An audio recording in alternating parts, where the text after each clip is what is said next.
Meu nome é Franco Willis Cavalheira e eu sou licenciando em Filosofia da Universidade Federal do Amazonas.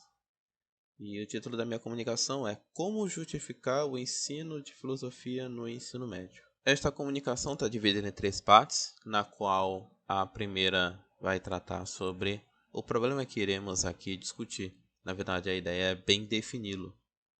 E esse problema é: o que justifica o ensino da filosofia?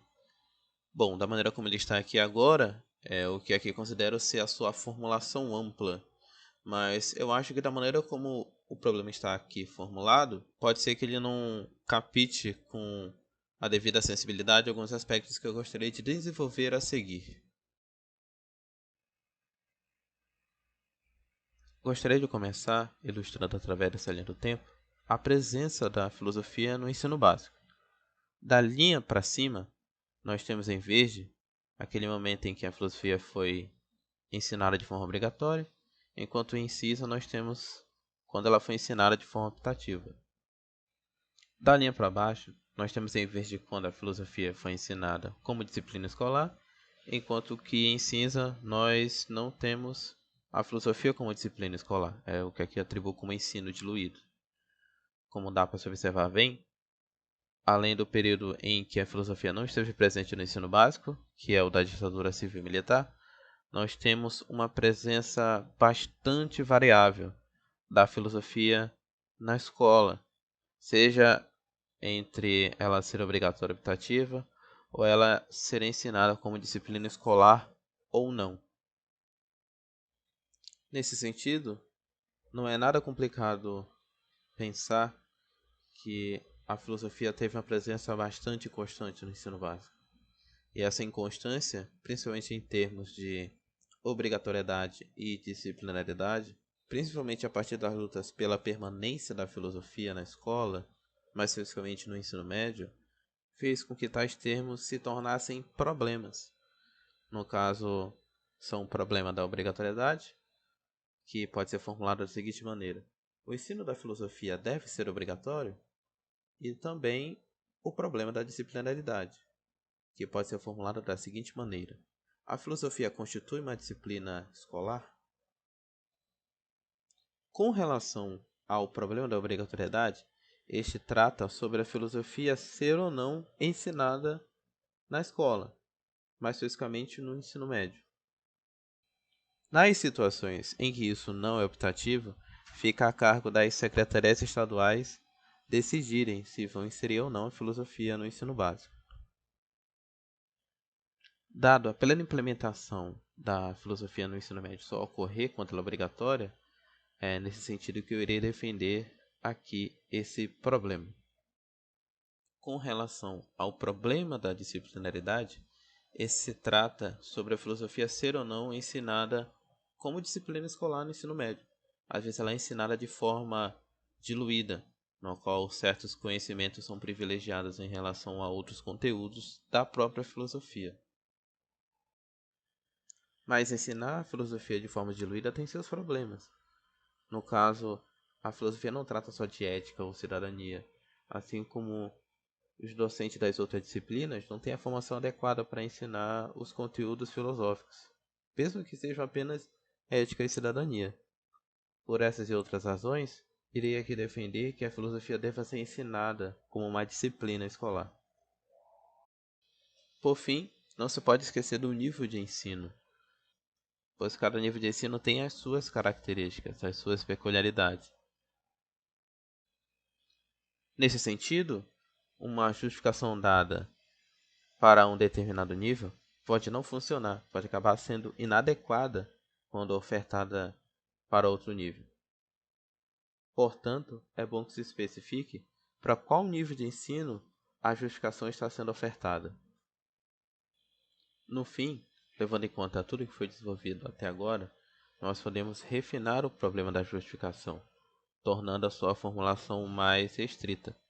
Se adicionarmos os itens que foram tratados anteriormente, a formulação restrita do problema da justificação ficaria da seguinte maneira: o que justifica o ensino obrigatório da filosofia no ensino médio como disciplina escolar? havendo uma formulação restrita e muito mais completa do problema da justificação, resta seguirmos para a segunda parte da comunicação. Nessa segunda parte, irei desenvolver um conjunto de critérios que a resposta ao problema da justificação deve atender para se constituir como uma boa resposta, onde alguns desses critérios já estão inseridos no problema da justificação em sua formulação restrita, como o nível de ensino, a obrigatoriedade e a disciplinaridade. Comecemos pelo seguinte critério: a de que a resposta deve basear-se e promover uma concepção clara de filosofia. De certa forma, uma ideia geral, mas também bastante simples, governa esse critério, a de que é necessário conhecer a filosofia para poder ensiná-la. Mas essa aparente simplicidade é até bastante enganadora, pois ter uma noção, uma concepção clara de filosofia, te permite defini-la ou caracterizá-la quando for preciso explicar o que ela é, assim como ter essa clareza metafilosófica vai ser algo de grande importância quando for resolver outros problemas relacionados a ensino de filosofia, que só são bem respondidos quando se tem uma concepção filosófica clara e robusta. Seguindo adiante, um outro critério ao problema da justificação do ensino está na resposta ser filosófica, ou seja, de que o problema da justificação seja resolvido com uma resposta a priori e constituída de um ou mais argumentos cogentes. De certa forma, a ideia de fundo desse critério está na ideia defendida por Alejandro Serletti de que o ensino da filosofia é um problema filosófico, ou ainda, de acordo com Walter Macorran, de que o ensino da filosofia não prescinde da filosofia.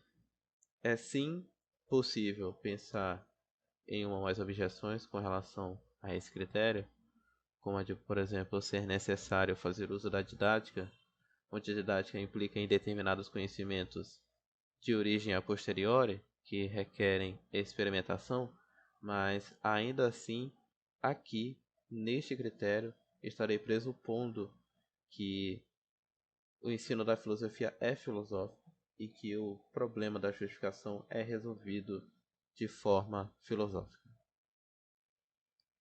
Seguindo adiante, um outro critério está na resposta valorizar a filosofia. E, no caso, tomando a observação de Walter Macorran como ponto de partida, o que se constata é que existe um esforço inescapável de legitimação teórica que a filosofia tem de fazer, pois ela não goza de uma legitimação teórica automática como as outras disciplinas escolares e não tem como algo imediatamente dado o seu sentido ou a sua utilidade.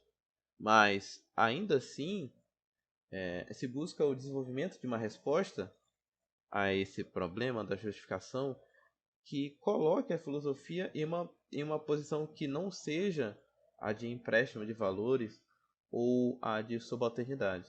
Ainda que nesse conflito flagrante e contraditório de situação na qual a filosofia se está e o que se pretende com relação à resposta, o que aqui defendo é que a justificação do ensino da filosofia coloque ela própria como um fim em si, e não como meio. Ou seja, a filosofia por si só ela teria valor e isso bastaria. Entretanto, ainda que a resposta colocasse a filosofia como fim e não como um meio, isso ainda não é o suficiente para lhe dar a sua utilidade ou sentido ou praticidade de forma imediata. Logo, buscando uma abordagem que consiga superar todas as dificuldades aqui listadas nesse critério, o que sugiro é uma abordagem conjunta, na qual a resposta ao problema da justificação deva tratar a filosofia tanto como fim quanto como meio. No caso, por exemplo, assim como a educação é geralmente entendida como fim, que ela tem um valor em si própria, ela também é tomada como um meio para atingir outros fins, como felicidade, bem-estar econômico, social independência, etc. E coisa similar é o que tenho em mente ao sugerir essa resposta usando essa abordagem conjunta, no qual a filosofia é valorosa por si própria, mas ainda assim é um meio para se atingir outras coisas, na qual, dentro da justificação atual, principalmente do ponto de vista legal, a de que a filosofia contribui para uma formação ética e cidadã dos jovens. Enfim, dando continuidade, um outro critério está em apresentar uma resposta que seja compreensível para não filósofos. No caso, a defesa do ensino de filosofia, muito geralmente, tem por objetivo atingir, persuadir não filósofos, porque são eles que irão aprender filosofia e são eles que estão em posições de poder, principalmente dentro das instituições relacionadas ao ensino, como as secretarias, os conselhos e tudo mais. Tais pessoas, por não terem um domínio na filosofia, não terem nenhum domínio básico da filosofia, ainda que se esteja a considerar uma resposta filosófica ao problema da justificação do ensino, essa resposta filosófica tende a ser compreensível, tem que ser clara e informativa também para não filósofos. Isso é um desafio e tanto. Por fim, o último critério está na resposta gerar consequências políticas. O que se quer dizer com isso é que a defesa do ensino de filosofia no ensino médio não seja só uma defesa teórica, mas também uma defesa política. No caso, essa defesa ela vai ser a base para a devida implementação desse ensino na realidade. Então, essa resposta tem de servir tanto para defender e instituir o ensino da filosofia no ensino médio como disciplina escolar obrigatória, como também impedir a sua retirada ou diminuição desse status aqui objetivado. No caso, o dano da retirada da filosofia no ensino médio deve ser tal que não se deva tentar deixá-la de outra forma que não seja como uma disciplina escolar obrigatória. Além disso, para uma melhor defesa política, é recomendável que essa justificação envolva uma concepção clara e informativa de filosofia, que era um dos critérios anteriores, e que essa concepção de filosofia seja compreensível por não filósofos, que foi o critério apresentado anteriormente a esse. Bom, com os critérios que eu gostaria de sugerir desenvolvidos, nos resta ir para a parte 3, a última parte dessa comunicação, na qual eu tento mostrar como seria a aplicação desses critérios, avaliando a justificação do ensino, principalmente de um ponto de vista teórico, de outros autores e autoras consagrados na área de ensino de filosofia. Recapitulando, nós temos dois conjuntos de critérios, os critérios do problema e os critérios da resposta.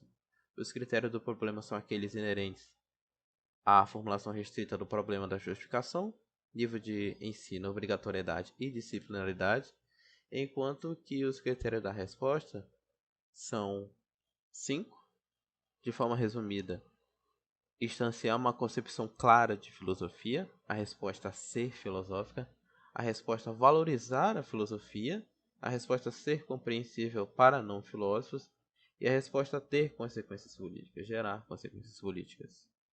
Para dar uma ideia do nível de clareza que se pode ter a partir dos critérios aqui elencados, seja os de resposta ou os de problema, gostaria de analisar aqui a resposta ao problema da justificação do ensino apresentado pela filósofa Lídia Maria Rodrigo, onde testaremos como esses critérios ajudam a clarificar a nossa análise da resposta que a filósofa apresenta. Apresentando a resposta da autora com relativa sinteticidade, ela começa dizendo que o ensino da filosofia no ensino médio toca ao menos 2 pontos.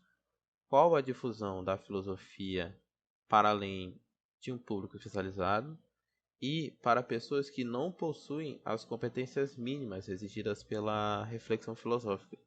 Então, o que mais preocupa ela é esse ensino tornar acessível a filosofia para um público mais vasto e menos qualificado, que é o caso dos estudantes de ensino de filosofia, pois ela entende que o ensino dessa área de conhecimento nessa faixa de ensino teria por finalidade dar a todos esses estudantes a possibilidade de se desenvolverem como seres humanos racionais e também exercer o pensamento na perspectiva de uma cidadania democrática. E se olharmos esse início de resposta, pode-se observar que até o momento ela parece estar compreensível para não filósofos.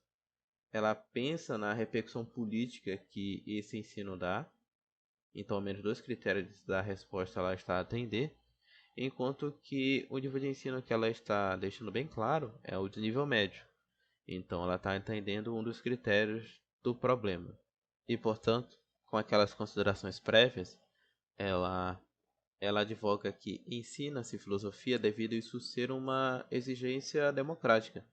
E ela defende essa justificação tendo em mente que essa exigência significa duas coisas.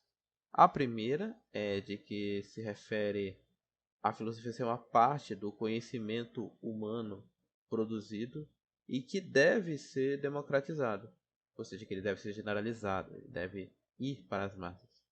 E a segunda exigência de que ela se refere a uma estreita relação entre democracia e filosofia, estando isso fundado tanto em ambas valorizarem a palavra e o argumento, quanto a persistência de ideias iluministas, destacadamente a maioridade kantiana. Agora, com a justificação da autora explicitada e com as razões desenvolvidas e com o raciocínio anterior apresentado, pode-se observar que a resposta que ela está apresentando é filosófica. Então, mais um critério da resposta que ela está a cumprir nesse exato momento. A filósofa acaba satisfazendo mais um dos critérios da resposta, no caso, distanciar uma concepção clara de filosofia, quando durante a leitura do livro a gente consegue perceber que ela tem uma noção muito clara de qual deve ser a filosofia a ser ensinada para os estudantes de ensino médio.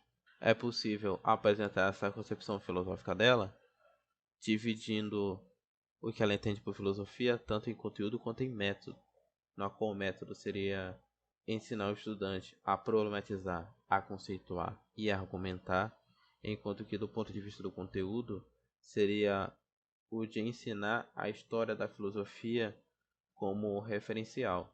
E aqui deve-se entender história da filosofia como referencial, aquele que tem como eixo central um certo conjunto de temas que são abordados e discutidos, na qual as obras, as produções dos filósofos são organizadas e apresentadas de acordo com esses temas e com essas discussões. Por fim, algo a se observar é que o livro da Lídia Maria Rodrigues, no caso Filosofia em Sala de Aula, Teoria e Prática para o Ensino Médio, ele é de 2009, um ano depois da promulgação da Lei 11.684, de 2008, que tornava obrigatório o ensino da filosofia em todos os anos do ensino médio, como disciplina escolar. Então, sabido disso, é possível perceber que os critérios do problema de obrigatoriedade e disciplinaridade não estão sendo atendidos. Mas, de certa forma, olhando o contexto histórico em que a obra está inserido, de certa forma faz sentido esses critérios não estarem sendo atendidos, pois era o que se tinha pressuposto no momento da publicação dessa obra. Concluindo, espero que essa comunicação e o conteúdo nela expressa, todas as sugestões e os raciocínios aqui colocados tenham sido proveitosos para você, ouvinte. Caso você tenha alguma dúvida ou sugestão, este é o meu e-mail. E é isto. Muito obrigado.